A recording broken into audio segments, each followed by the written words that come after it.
Europe 1 Soir Week-end. 19h, 21h, Pascal de la Tour du Pin. Adrien Matou, directeur adjoint de la rédaction de Marianne. Bonsoir, monsieur le directeur. Vous savez, j'adore le taquiner parce qu'il a upgradé. Félicitations. En ce début d'année. Enfin, c'est monsieur le directeur, donc je le taquine un peu. On l'appelle monsieur le directeur. J'aime beaucoup Arnaud Benedetti. Pourquoi Adrien est derrière la vitre. Politologue, rédacteur en chef de la revue politique et parlementaire est avec nous. Merci beaucoup. Je voudrais d'abord vous faire réagir. C'est quand même, on va dire l'info politique de la soirée, le tweet de Nicolas Sarkozy, qui a réagi pour la première fois à son bracelet électronique. Très long tweet, très long texte de Nicolas Sarkozy qui explique qu'il va former un recours devant la Cour européenne des droits de l'homme. Il va déposer ce recours avant la fin du mois. Il a dit qu'il a volontairement renoncé à des aménagements que la loi lui offrait. Bon, il prend le bracelet électronique comme tout le monde. Il a décidé de mettre entre parenthèses ses activités publiques d'ancien président et de renoncer à toute expression médiatique à l'exception de ce message. Et c'est pour ça que je voulais qu'on le commente ce soir. Il estime et il explique par ailleurs qu'il a un énorme sentiment d'injustice que je ressens me confère une énergie décuplée. Elle ne cessera que lorsque la vérité aura été faite. D'ici là, je me battrai sans relâche, sans baisser la tête contre le mensonge, la calomnie et la manipulation sous toutes ses formes. Et c'est signé Nicolas Sarkozy. Est-ce que vous avez lu ce tweet de l'ancien chef de l'État? C'est vrai qu'on a vu des images avec Nicolas Sarkozy avec un bracelet électronique. C'est une première dans l'histoire de la France. Je ne sais pas si un président dans une démocratie a déjà été condamné à de la prison ou un bracelet électronique. Arnaud Benedetti. Dans une démocratie, je ne pense pas. Alors, il y a eu des cas de chefs du gouvernement en Italie, notamment, qui ont été condamnés lors de l'opération main propre, mais je ne suis même pas sûr d'ailleurs qu'ils aient fait de la prison. En l'occurrence, je me souviens que le Premier ministre Benito Craxi, à l'époque, avait été condamné pour des histoires de financement de partis politiques. Mais enfin, clairement, il y a plusieurs choses. D'abord, on voit bien que ce que veut montrer finalement Nicolas Sarkozy, c'est qu'il est injusticiable comme un autre, qu'il assume la peine, qu'il ne demande pas justement des arrangements de peine, et en fait il va jusqu'au bout, j'allais dire, c'est presque christique d'une certaine manière, de la sanction qui lui est infligée, pour mieux rebondir vraisemblablement vis-à-vis de la procédure qu'il a lancée devant la Cour européenne des droits de l'homme, dont il espère qu'elle va c'est un message qui est digne dont il espère qu'elle va laver son honneur. Moi, personnellement, je trouve qu'il y a une volonté d'humilier l'ancien président de la République. C'est ce que disait Luc Ferry tout à l'heure sur ce plateau. Et que cette décision de justice pose sur le fond quand même un problème. Et maintenant, après, Nicolas Sarkozy, je dirais, a une longue bataille judiciaire, parce que il faut rappeler qu'actuellement, il y a un autre procès en cours le concernant. Mais il est clair que le fait qu'il ait ce bracelet électronique, je veux dire, a un effet malgré tout sur l'opinion publique. Alors l'effet, c'est quoi? C'est que en fait, aujourd'hui en France, un président de la République ou un ancien président de la République est injusticiable comme un autre, et il peut être condamné comme les autres. C'est cette image-là qu'il faut aussi retenir. Après, il y a quand même encore une fois cette volonté d'humilier qui, moi, me pose problème. Adrien Matou, c'est ce que disait Luc Ferry. Quelle image de la France à l'étranger avec un président avec un bracelet électronique. Adrien Matou. Pour ça, je suis pas forcément d'accord. C'est-à-dire que on peut se poser la question de la volonté d'humilier des juges.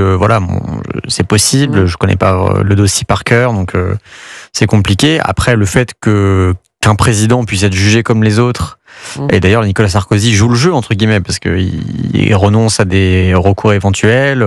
Il a déposé un recours principal à la CEDH, mais il accepte entre guillemets son sort pour le moment. Moi, je suis pas choqué. Justement, je pense que les Français ont beaucoup souffert du fait que pendant très longtemps, on a eu l'impression qu'il y avait une impunité des politiques.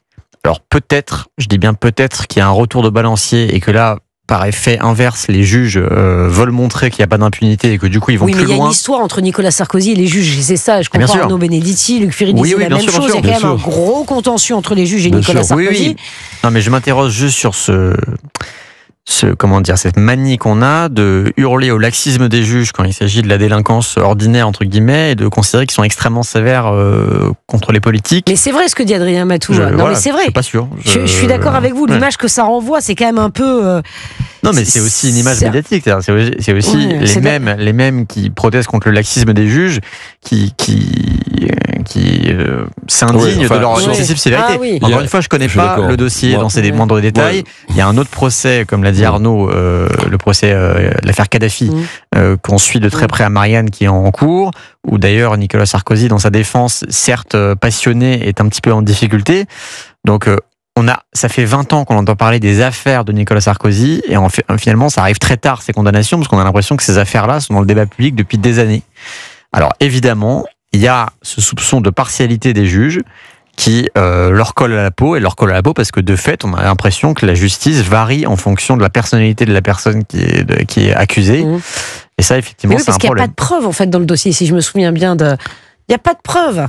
Je ne pense pas que les juges aient condamné sans preuve, quand même. C'est un dossier qui est très compliqué, en l'occurrence, et dont la sanction est quand même manifestement, je veux dire, tout à fait contestable. Et d'ailleurs, elle est déjà contestée par celui qui est aujourd'hui sanctionné, c'est-à-dire Nicolas Sarkozy et ses avocats. Et c'est la raison pour laquelle ils saisissent la Cour européenne des droits de l'homme. Et il est possible d'ailleurs que dans 2 ans, 3 ans, la Cour européenne des droits de l'homme donne raison à Nicolas Sarkozy. Donc ça, c'est une réalité. Ensuite, oui, je rejoins ce que dit Adrien, c'est-à-dire que le problème, c'est qu'en France, quand même, peut-être que les politiques, en effet, sont très contestés, que les élites sont très contestées, mais la justice est mise en question aussi par la société française. C'est-à-dire qu'aujourd'hui, il y a une défiance très forte vis-à-vis de l'autorité judiciaire en raison de sa politisation, qu'on le veuille ou non. Il y a aujourd'hui une justice qui est politisée. Je rappelle quand même que le syndicat de la magistrature a pris des positions politiques durant les dernières élections législatives, qu'il représente à peu près 35 ou 40% du corps électoral de la magistrature. Donc il y a quand même un problème qui se pose aussi de ce côté-là et qu'on ne peut pas mettre sous la table. Mais après, en effet, que pendant des décennies et des décennies, des dirigeants politiques aient échappé, en effet, à la justice, il y a un retour de balancier. Mais le retour de balancier, il a commencé il y a longtemps. Il a commencé dès la fin des années 80 et des années 90, notamment dans les histoires de financement de partis politiques. Souvenons-nous que Henri Emmanuelli, président, premier secrétaire du Parti Socialiste, qui avait été président de l'Assemblée nationale, avait été lui aussi condamné à une peine, alors à l'époque, d'inéligibilité. Alain Juppé, vous l'avez rappelé, et d'autres encore. Donc, c'est une réalité. Alors après, il y a quand même un autre problème, c'est que, qui ne correspond pas d'ailleurs au problème de Nicolas Sarkozy. C'est quand la justice, finalement, a un impact sur le cours de la démocratie. C'est quand même ce qui s'est passé avec l'affaire François Fillon. Et c'est ce qui pourrait se passer le 31 mars prochain avec Marine Le Pen. Donc là, il y a un vrai sujet quand même aujourd'hui qui me semble poser une question démocratique, et les politiques ne doivent pas échapper à leurs responsabilités, parce qu'in fine, je veux dire, tout cela peut demander en effet un certain nombre d'aménagements législatifs. Mais aux États-Unis, l'affaire Stormy Daniels, ça a été mise de côté avec Donald Trump depuis qu'il a été élu président, c'est-à-dire ça s'en arrête tout. Après, il avait été mis hors de cause, il me semble. Dans la volonté de certains juges de le rendre inéligible, avait échoué.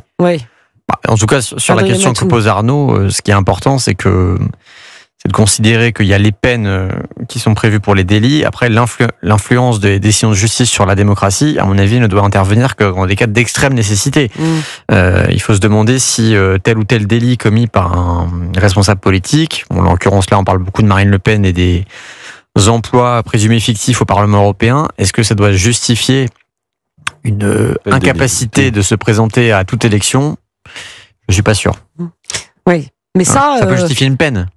Une peine d'inéligibilité, c'est autre chose. Une peine d'inéligibilité, c'est autre chose, effectivement, Marine. Et là, on verra effectivement. En plus, il y a la question de l'exécution provisoire, s'agissant de Marine Le Pen, c'est-à-dire la peine serait exécutée, même si elle fait appel, l'appel ne serait pas suspensif.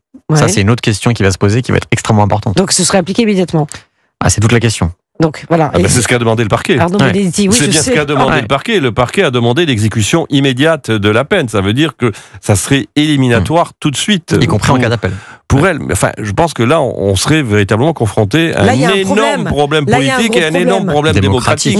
Comment se fait-il que celle qui, malgré tout, a été 2 fois finaliste de l'élection présidentielle, qui est à la tête du premier groupe parlementaire aujourd'hui, puisse être condamnée avec une peine qui lui soit appliquée immédiatement? Alors, c'est la loi. C'est la loi. Elle a été votée par les parlementaires, je le rappelle. Mais enfin, ça pose question. Alors après, il y a d'autres questions sur le dossier de Marine Le Pen. On va pas rentrer peut-être dedans, mais dans le détail. Mais sur le rôle d'un collaborateur politique aussi, on peut se poser des questions là-dessus aussi. Finalement, un assistant parlementaire est un collaborateur politique. Est-ce que le parlementaire ne peut pas utiliser comme il l'entend, dans les limites du contrat? Je veux dire, cet assistant parlementaire, c'est un vrai sujet aussi. Oui. Marine Le Pen, on va en parler dans un instant, mais sur l'angle politique, si vous le voulez bien, Marine Le Pen donc, est en Espagne pour une réunion des personnalités de l'ultra-droite européenne. Elle a fait des propositions, elle a reparlé du droit du sol, mais d'abord, il est 20h44 sur Europe 1.